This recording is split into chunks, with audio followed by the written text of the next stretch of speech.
भारत देश में मनाए जाने वाले त्योहारों में से एक त्योहार महाशिवरात्रि का भी होता है। शिवरात्रि के दिन लोग भगवान शिव की उपासना करते हैं और उपवास रखते हैं। वैसे तो महाशिवरात्रि के व्रत के बारे में ज्यादातर लोग जानते ही हैं, लेकिन महाशिवरात्रि क्यों मनाई जाती है इसके बारे में बहुत कम लोगों को पता है। हमारा देश भारत अपनी धार्मिक सभ्यताओं के कारण पूरे विश्व में लोकप्रिय है। भारत में हर धर्म से जुड़े हुए कई सारे त्योहार मनाए जाते हैं। कुछ त्योहार कुछ विशेष धर्म के लोग ही मनाते हैं और कई ऐसे त्योहार है जिन्हें पूरा देश मनाता है, जिनमें से एक महाशिवरात्रि का त्योहार है। महाशिवरात्रि भगवान शिव से जुड़ा हुआ त्योहार है और भगवान शिव को पूरे देश में अलग अलग रूपों और नामों से जाना जाता है। वैसे तो भारतीय महीने के कृष्ण पक्ष की चतुर्दशी को शिवरात्रि मानी जाती है, लेकिन फाल्गुन माह में कृष्ण पक्ष की चतुर्दशी तिथि को शिव जी और माता पार्वती का विवाह हुआ था, इसलिए इस पर्व को शिव और पार्वती के विवाह के उपलक्ष्य में मनाया जाता है, जो महाशिवरात्रि के रूप में मनाई जाती है।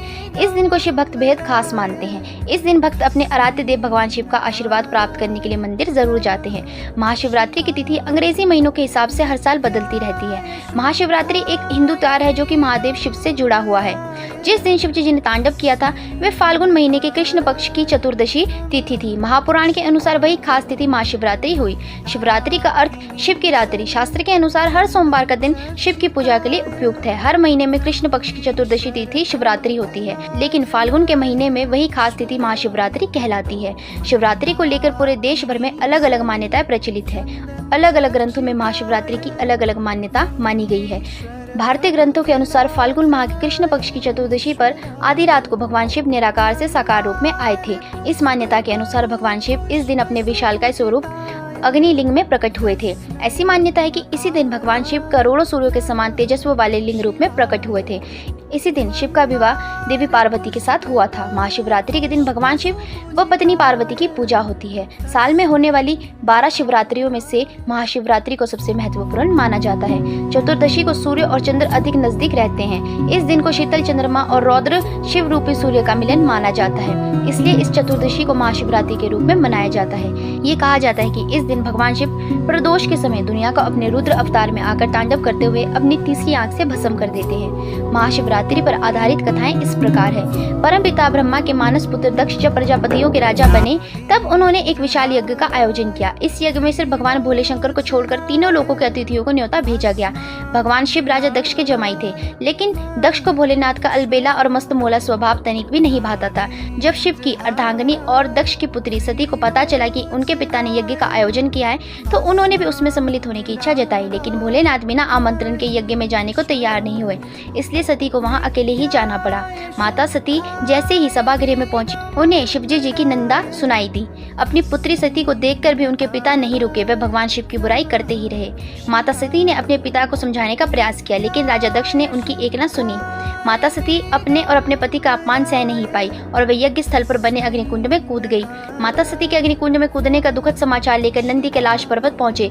भगवान शिव माता सती को बचाने के लिए यज्ञ स्थल पर गए, लेकिन तब तक सब खत्म हो चुका था।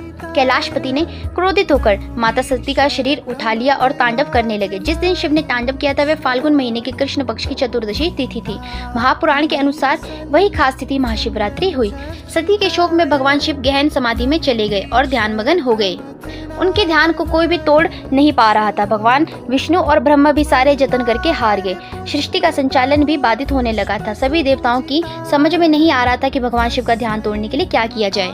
दूसरी तरफ हिमालय की बेटी के रूप में माता सती का पुनर्जन्म होता है, जिनका नाम पार्वती रखा गया। पार्वती शिव को पाने के लिए कठिन तपस्या करती हैं।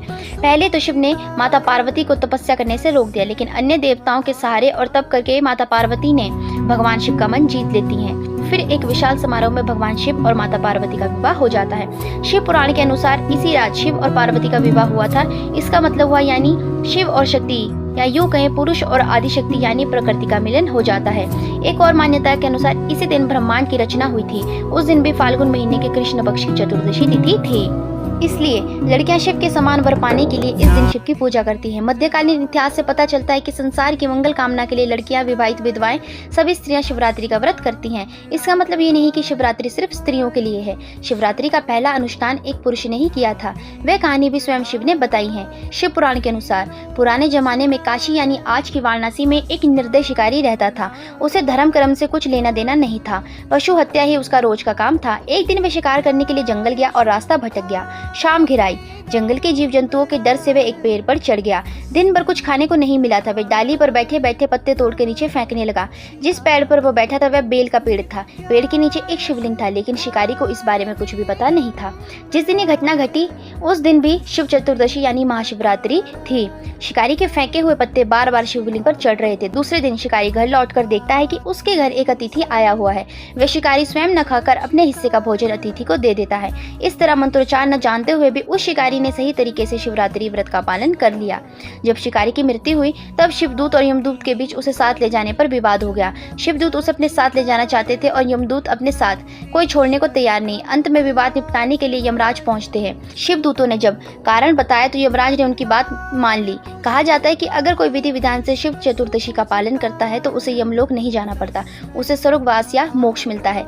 इसलिए हजारों वर्षों से शिव चतुर्दशी और शिवरात्रि मनाई जाने की परंपरा चली आ रही है। महाशिवरात्रि के दिन देश के 12 ज्योतिर्लिंगों में शिव भक्तों का जमावड़ा लगता है। इनके नाम है सोमनाथ, मल्लिकार्जुन, महाकालेश्वर, ओमकारेश्वर, केदारनाथ, भीमशंकर, विश्वेश्वर, त्र्यंबकेश्वर, वैद्यनाथ, नागेश्वर, रामेश्वर और कृष्णेश्वर।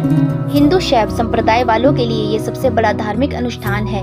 दुनिया के सभी शिवालयों में इस दिन अंधकार और अज्ञानता को दूर करने का संकल्प लिया जाता है। दिन भर उपवास रखकर शिवलिंग को दूध, दही, घी, शहद और गंगा जल से स्नान कराया जाता है।